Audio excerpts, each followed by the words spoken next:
اسرائیلی خبر رساں ادارے کے مطابق ترک صدر رجب طیب اردگان نے اعلان کیا کہ آیا صوفیہ 86 سال بعد مسجد میں تبدیل کرنے کے بعد ہماری اگلی منزل مسجد اقصی ہے، اب ہم مسجد اقصی کو آزاد کروائیں گے۔ اسرائیلی میڈیا مذہبی رنگ دیتے ہوئے پروپیگنڈا کر رہا ہے کہ ترک صدر کے بیان کو مذہبی حلقے عوام میں پھیلا رہے ہیں اور کہا جا رہا ہے کہ اس مقصد کے لیے تمام عالم اسلام کو متحد ہونا ہوگا۔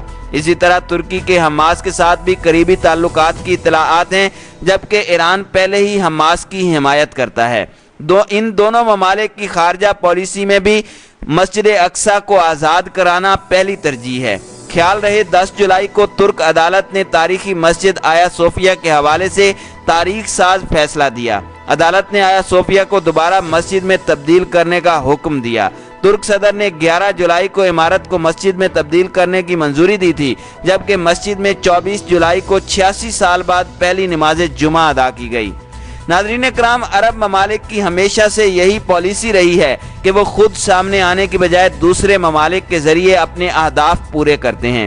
یہی وجہ ہے کہ سعودیہ نے عسکری حملے کے لیے مصر کو آگے کیا ہے اور اس کو تمام تر مالی امداد کی یقین دہانی کروائی ہے، جبکہ دوسری جانب ترکی نے بھی لیبیا میں مصر کی ممکنہ فوجی جارحیت سے نمٹنے کے لیے عسکری اور سفارتی منصوبہ تیار کر لیا ہے۔ یہ بات ترکی کے اخبار زمان نے حکومت کے باخبر ذرائع کے حوالے سے بتائی ہے۔ اخبار کے مطابق انقرہ حکومت لیبیا فوج بھیجے جانے کی اجازت سے متعلق مصری پارلیمان کے فیصلے کا قریب سے جائزہ لے رہی ہے۔ ذرائع کے مطابق ترکی لیبیا میں موجود اپنی فوج پر کسی بھی حملے کا جواب دینے کے لیے تیار ہے، خواہ یہ حملہ کسی بھی فریق کی جانب سے ہو۔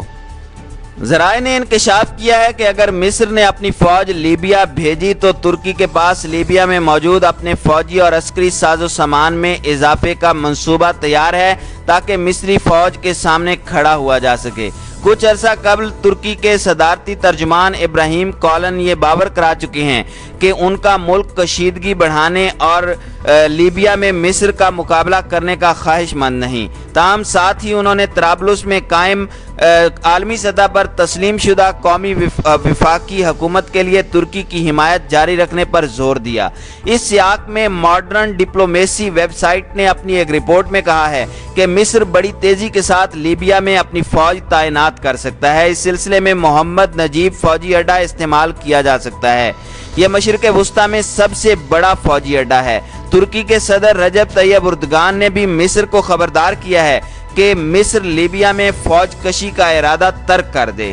ترک صدر نے واضح طور پر کہا کہ مصر کسی بھی طرح کی خوش فہمی میں نہ رہے۔ رجب طیب اردگان نے کہا کہ ترکی نے لیبیا کی صورتحال پہ نگاہ رکھی ہوئی ہے۔ انہوں نے کہا کہ کسی بھی ملک کو لیبیا کے اندر فوجی مداخلت کی اجازت نہیں دیں گے۔ خبر رساں ادارے کے مطابق ترکی کے صدر نے کہا کہ لیبیا میں امن قائم کرنے کے لیے ہر ممکن کوشش کریں گے۔ ان کا کہنا تھا کہ لیبیا میں باغی ملیشیا کے ذریعے حکومت کا تختہ الٹنے کے اقدام کو روکا ہے۔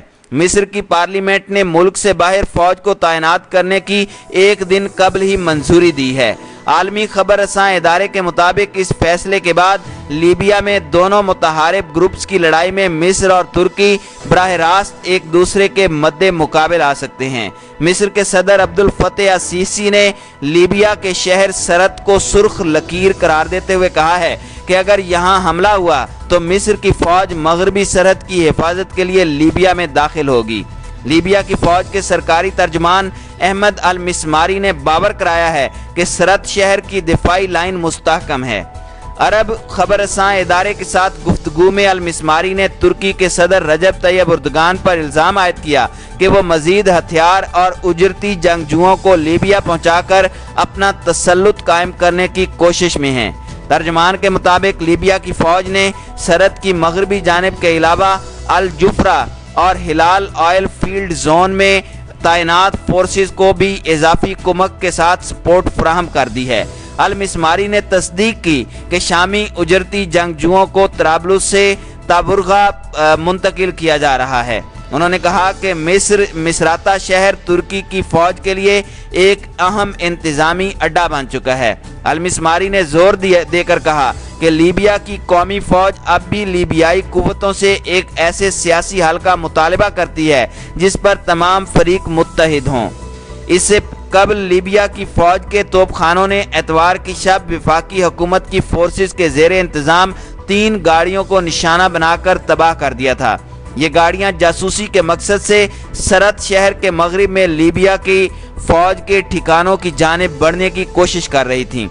دوسری جانب عسکری ذرائع کے مطابق لیبیا کی فوج کے لڑاکا طیاروں نے سرت شہر کے مغرب الوشقہ کے علاقے کے اطراف ترکی کے 3 فوجی ٹینکوں کو بمباری کر کے تباہ کر دیا۔ لیبیا کی فوج کے ایک سینئر عہدیدار خالد المحجوب نے ہفتے کی شام العربیہ سے گفتگو کرتے ہوئے بتایا تھا کہ الہلال آئل فیلڈز کے نزدیک لیبیا کے ساحلوں کے تحفظ کے لیے بحریہ کی فورسز کو تعینات کر دیا گیا ہے۔ المحجوب نے اس بات کی تردید کی کہ زمینی طور پر روسی فورسز کی معاونت حاصل کی جا رہی ہے۔ انہوں نے واضح کیا کہ لیبیا کی فوج نے بعض ہتھیاروں کی مرمت کے لیے روسی ماہرین سے مدد لی تھی۔